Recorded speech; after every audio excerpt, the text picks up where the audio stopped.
Hello mga guys, kamusta? Guys, dito ako sa Baklaran.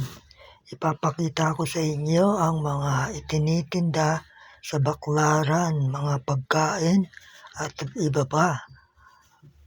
Pakikita ko rin sa inyo ang mga tanawin dito. Hello mga guys, ito yung mga tinda sa Baklaran, no? Mga tubig, mineral, ayan, mga prutas, santol. Ayan, mga itlog. Ayan, mga pusit na inihaw. Ayan. Itlog, ayan, paborito ng lahat. Itlog, ayan. Ayan, si brother, saka si sister. Kumakain ng itlog. Sarap na sarap. Guys, lakad-lakad tayo dito sa Baklaran, no? Dito tayo sa LRT.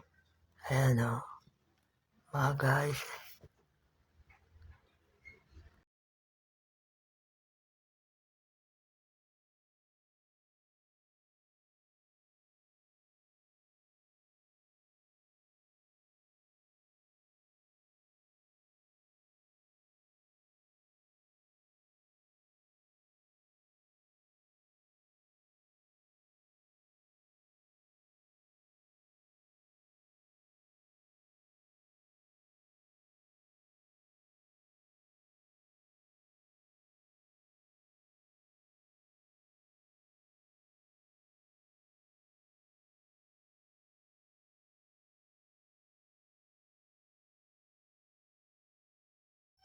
Dito pa rin tayo sa Baklaran mga guys. Ayan.